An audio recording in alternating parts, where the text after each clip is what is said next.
Au cœur du Velay, la cité de Dunières accueillait la 9e manche du championnat de France de la montagne 2017. Une 48e édition qui a tenu toutes ses promesses. Les violents orages qui ont fortement perturbé la journée de samedi ont fait place dès le matin à une météo ensoleillée, favorable au duel tant attendu entre Sébastien Petit et Geoffrey Schatz, qui allait pouvoir en découdre à la régulière sur une route sèche. Geoffrey Schatz prit rapidement la mesure des 2300 mètres du tracé auvergnat en réalisant le meilleur temps lors de la deuxième séance d'essais libres reportée en ce dimanche matin. La journée dominicale allait se poursuivre de la même manière pour le jeune Bourguignon qui, sur chacune des 3 montées de course, imposait sa norme à moteur 4 litres et remportait à Dunières son deuxième succès de la saison après celui acquis à Marchand au Beaujolais. Je suis satisfait de ce résultat, bien évidemment. Deuxième victoire, vraiment très content. Les montées, j'étais très bien dans certains virages et d'autres non. Donc après, voilà, c'était compliqué de trouver le bon équilibre dans tous les virages. Je pense que j'ai encore beaucoup de choses à apprendre. On est un petit peu loin du record, mais bon, le primordial, il est là, c'est la victoire. Donc c'est un bon week-end, très bon week-end. Comme à Vuillafan, le week-end débutait mal pour Sébastien Petit, qui lors de l'unique séance d'essai disputée samedi, partait à la faute.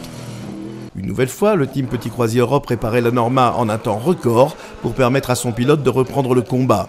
Mais en délicatesse avec une tenue de route qui ne correspondait pas à ses attentes, le leader du championnat éprouvait des difficultés face au chrono.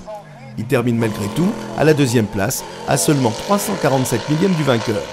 La 3e marche du podium échoua finalement au vainqueur du CN2, Damien Chambéraud, qui réalise là une performance de tout premier ordre.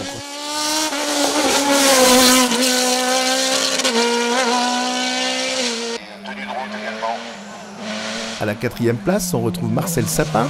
Le pilote de Marchand Beaujolais impose sa Dallara F305 en catégorie Formule 3. 5e au scratch et second d'une classe de litres particulièrement riche et disputée, Yannick Latraille devance Dimitri Pereira et le jeune Maxime Kotler. La lutte pour la suprématie en CN3 fut également d'une rare intensité. Si à l'issue de la première montée, David Meillon imposait Sadorba 16 millièmes devant la Zella de Benjamin Vielmy, c'est par la suite le Haut-Savoyard qui prendra l'ascendant pour finalement s'imposer avec 5 petits dixièmes d'avance. Martin Hubert complète le podium de cette catégorie CN3 et repart de Dunières avec une nouvelle Coupe des Dames en poche. En Formule 3, derrière Marcel Sapin, on retrouve un jeune pilote qui prend la seconde place des monoplaces. Il s'agit de Miguel Vidal qui termine devant Didier Brun, 3e. Difficile de contrer le tracking RC01 de Fabien Bourgeon tant son pilote fait preuve d'une rare vélocité. Il remporte en Auvergne un nouveau succès en CM en devançant le speedcar d'Yves Tolly et le BRC de Jérôme Collias. Kevin Petit a une nouvelle fois fait étalage de son talent pour remporter une nouvelle victoire en Formule Renault, catégorie dans laquelle il devance Alexandre Boll. 3e, Estelle Bouge termine en tête des Formules Renault A devant celle de Didier Chaumont.